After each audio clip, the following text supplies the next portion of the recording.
मोहाली येथील भारतीय विज्ञान शिक्षण आणि संशोधन संस्था येथे काम करणाऱ्या 39 वर्षीय शास्त्रज्ञाला प्राण गमवावे लागले। डॉक्टर अभिषेक स्वर्णकार मोहालीतील सेक्टर 67 येथे भाड्यावर घर घेऊन राहत होते। यावेळी शेजाऱ्यांसोबत झालेल्या पार्किंगच्या वादाला हिंसक वळण लागल्याने त्यांचं निधन झालं। मंगळवारी रात्री डॉक्टर स्वर्णकार यांच्या शेजारी मॉन्टी सोबत वाद झाला होता। यावेळी त्याने डॉक्टरांना जमिनीवर ढकलून ठोसा मारला होता।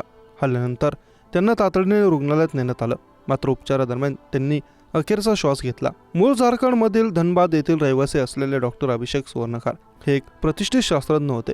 आंतरराष्ट्रीय जर्नल्समध्ये त्यांचं संशोधन प्रसिद्ध झालं होतं। ते आधी स्वित्झर्लंडमध्ये काम करत होते आणि अलीकडेच ते भारतात परतले होते। IIASER मध्ये प्रकल्प शास्त्रज्ञ म्हणून ते काम करत होते। डॉक्टर स्वर्णकार यांचे नुकतेच मूत्रपिंड प्रत्यारोपण झाले होते। त्यांच्या बहिणीनेच त्यांना आपले एक मूत्रपिंड दान केले होते। त्यानंतर त्यांचे डायलिसिसही सुरू होते। डॉक्टर स्वर्णकार हे त्यांच्या पालकांसोबत मोहालीच्या सेक्टर 67 मध्ये राहत होते। CCTV कॅमेऱ्यात काही स्थानिक रहिवासी डॉक्टरांच्या बाईकजवळ उभे असल्याचे दिसून येते। त्यांच्यामध्ये आरोपी मॉन्टी होता। डॉक्टर अभिषेक स्वतःच्या दुचाकीजवळ गेले आणि त्यांनी ती हटवली। इतक्यात वाद झाला आणि मॉन्टीने डॉक्टर स्वर्णकार यांना जमिनीवर ढकललं आणि त्यांना मारायला सुरुवात केली। त्यांच्या कुटुंबियांनी हस्तक्षेप केला आणि मॉन्टीला दूर ढकललं। आजूबाजूचे शेजारी जमा होण्यापूर्वी डॉक्टर स्वर्णकार जमिनीवर निश्चित पडलेले दिसतात। स्वर्णकार कुटुंबाने आरोपी विरुद्ध कठोर कारवाईची मागणी केली।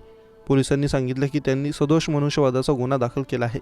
पुढील कारवाईची योजना आखण्यासाठी CCTV फुटेज स्कॅन केले जाते। पोलिसांनी सांगितले की आरोपी मॉन्टी फरार आहे आणि त्याला अटक करण्यासाठी छापे टाकले जात आहेत। पोलीस मॉन्टीचा शोध घेण्यासाठी त्याचा फोन देखील ट्रॅक करत आहेत। पार्किंगमध्ये गाडी लावण्यावरून हा वाद झाला होता। या वादातून शेजाऱ्याने शास्त्रज्ञाला जोरात ढकलून दिलं होतं। या हाणामारी शास्त्रज्ञाचा आई आणि पत्नीच्या डोळ्यादेखत तरफडून मृत्यू झाला आहे। या हल्ल्यानंतर त्यांना तातडीने रुग्णालयात नेण्यात आलं, मात्र उपचारादरम्यान त्यांनी अखेरचा श्वास घेतला। अभिषेक स्वर्णकार हे एक प्रतिष्ठित शास्त्रज्ञ असून ते मूळचे झारखंडच्या धनबाद येथील रहिवासी होते।